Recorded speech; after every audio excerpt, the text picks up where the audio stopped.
Hi guys, this is the last part and pinagsama ko na yung beginning video tapos tong last part ng sa damit na hanggang ma-end. Kasi kaya siya natatagalan kasi wala talagang storage yung cellphone. Mahirap pag nagbi-video ka habang nagdo-drawing. Kusa lang siya magko-close, kaya isa din sa struggle ng mga nagdo-drawing or nagbi-video is yung storage talaga. Nadidelay yung pagdodrawing or nadidelay yung next reference. Kung sakaling nilipat ka sa next reference, hindi mo siya madidiretso kasi wala ka ng paglalagyan ng video. Tapos mag-edit ka pa, struggle siya. Kaya those artists na same ng issue gato ganyan na natatagalan mag-post kasi dahil sa kukulangan ng equipment like phone. Kasi syempre hindi ka naman pwede mag-provide ng magandang quality kasi hindi apart. Kaya ayan, putol-putol talaga siya. So bala ko na kasi mag-create ng another reference. I mean mag-drawing tapos ibang reference naman. Ito kasi this reference is a gift sa mother ng aking girlfriend. So done na siya, matagal na, pero hindi ko siya ma-post ng diretso kasi isang case noon is walang space yung ating phone, walang storage. Sayang naman kasi, kumbaga sayang effort pag hindi mo siya ma-post. So that's the reason. Kaya ayun, I really proud of myself to have this kind of achievement naman na nag-improve sa drawing, even light konti lang, not be better but at least may progress, diba?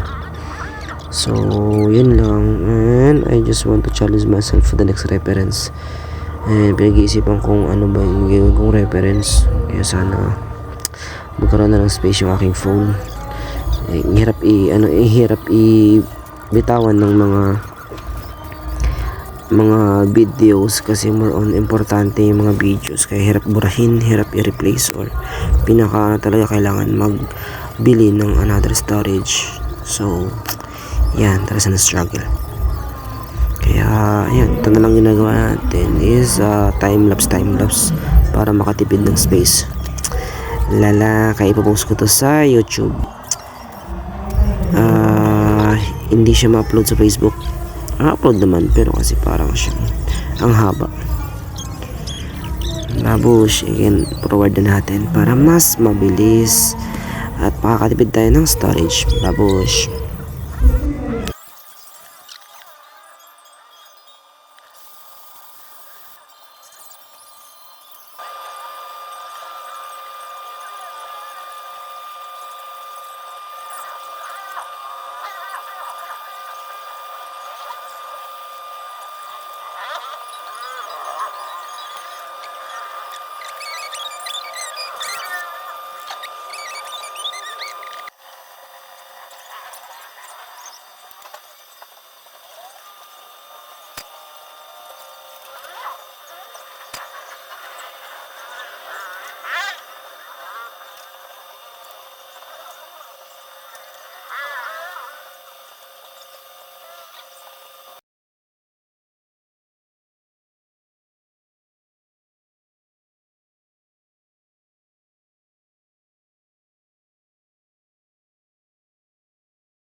Bali, ito yung final look and finishing sa skin tone, finishing sa background, and also the signature.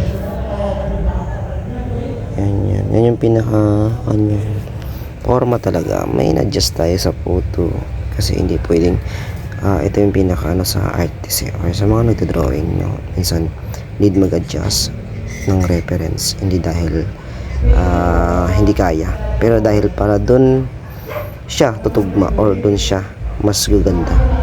Kaya in-adjust ko siya, yung kanyang buhok, yung kanyang texture sa eye, and sa damit.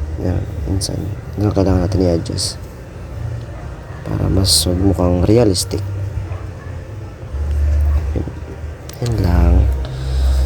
And also, dito na tayo magsa-signature after nito. Kaya, follow nyo na ako guys. Follow nyo ako sa Facebook page. Lang. Para lang makita nyo ako mag-drawing. And nasa sa YouTube.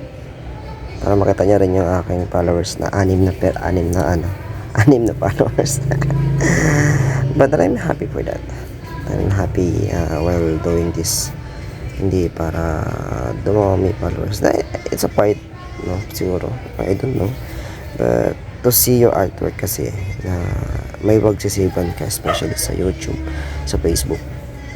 No, may post mo doon sa TikTok. Kumbaga, it's a memories for you.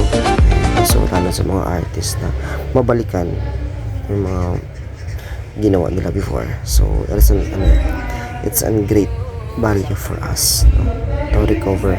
It's a way, even sabihin natin na it's a platform, Facebook, YouTube, but nag-preserve din siya ng memories.